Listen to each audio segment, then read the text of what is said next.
But you said you don't want to give it to Washington right now, but I'm going to make you talk about Washington right now because your team got Philly's old quarterback and Carson Wentz, and he's Carson the Commander, commanding Washington's offense. So give me your vision about Carson Wentz's last shot at a starting job. Probably if he blows this up, I can't imagine. Now, let's say he has a good season. I could see Washington flipping him, right? Like I wouldn't be super surprised if a team paid Washington for his, rights. Mm-hmm. But that's only if he has a good season in Washington this year and they decided that they wanted to go somewhere else. If he does not make it work in Washington and he has a poor season, I think you're absolutely right. I don't see another team willingly bringing him in to be their one and only starting quarterback. I could see a team bringing him in as competition, or if they're going to draft a rookie really high and don't have anyone else, maybe they want to bring in Carson just in case they don't want to get that rookie on the floor. But this is a big stop for Carson to kind of reprove himself as that, former MVP favorite, number 2 overall pick, elite quarterback that he was at one point. And even if he doesn't get there, just proving that he can be a team's consistent starting quarterback, because there were a lot of stretches where he was really good in Indianapolis last year. And then there were some really, really bad stretches.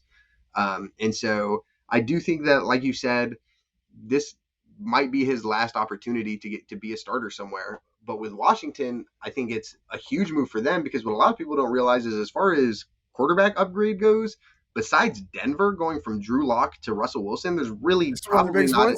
There's probably not a team that upgraded at that position more than Washington, and that's huge. That is a very important.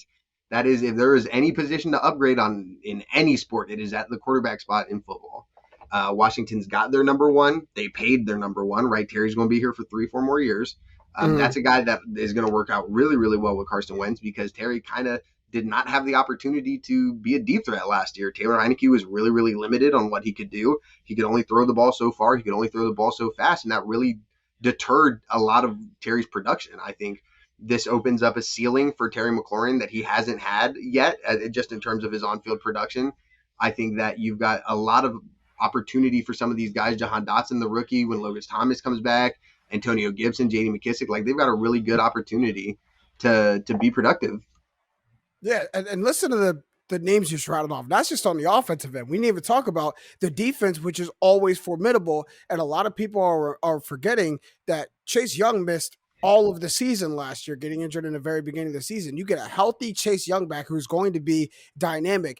Washington has been in this forever stage of they're just a quarterback away. Ever since RG3, it's like they're just a quarterback away. They're never a couple seasons where you've been a bad team, but you've never been a terrible team. Yeah, they're really just missing a quarterback. Hell, 2 years ago, you gave me a scare in a wild card game that I never want to relive. Played that better than anybody. Played that better than anyone that year.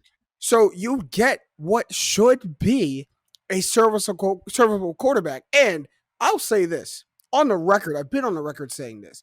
If Carson doesn't completely soil himself in Jacksonville week 18, not only does Indianapolis go to the postseason, there is none of this talk. Carson Wentz is still in Indianapolis. They're still looking for a quarterback. Like, it was one game. Now, it's almost so bad that I literally convinced the owner to trade him. Trade him. I can't be mad at the Ursay family and Frank Reich for dumping him on the street, but it was all one game. 27-7 on 4,500 yards last season. Like, a lot of teams will take that. And if he brings that production to Washington, what's your vision on how Washington finishes? Well, the thing if you get that Carson Wentz, if you get a good Carson Wentz. To me, that's probably the best team in the East, because if we look at Washington 2 years ago, like we said, the year they played Tampa in the playoffs, they were playing a third place in the division schedule. Defense was like the second best statistically in the league. Offense was not great.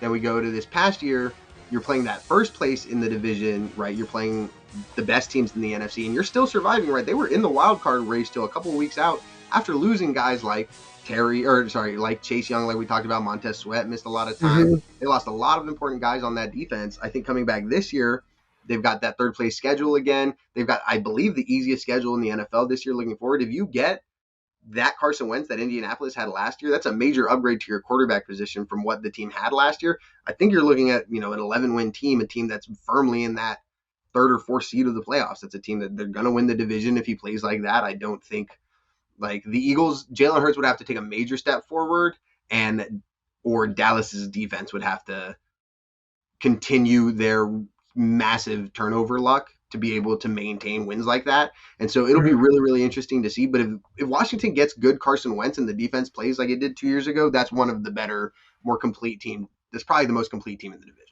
In the division. And when we say that Carson Wentz, we mean weeks 1 through 17. Because don't even take the left-handed interception against the Texans. We'll take that. We just don't want what's the NFC equivalent of what he did, going to Atlanta and throwing up 11 points to go into the playoffs like that. That's not what we want. But I do see, like, if like I've never thought Carson Wentz was a bad quarterback. I thought he tries to do too much. Yeah, sure. Sometimes it could be a detriment to his team, but overall in a vacuum, if you put last season in a vacuum, so many teams in the NFL would take that season 100%. Would 100% take that. Speaking and Washington with that detriment, the playing that hero ball, that trying to do too much. Taylor Heineke did that all the time last year. That was like kind of what Taylor Heineke built his reputation on against Tampa, right? That didn't waver at all last year. The only problem is Taylor Heineke's got a fraction of the physical talent that Carson Wentz does. Right. So you're not, bringing in Carson Wentz, and our old quarterback was at least taking care of the football consistently and wasn't making those, we already had all of those bad plays that are coming with Carson Wentz. We just didn't have any of those elite good plays that he can provide.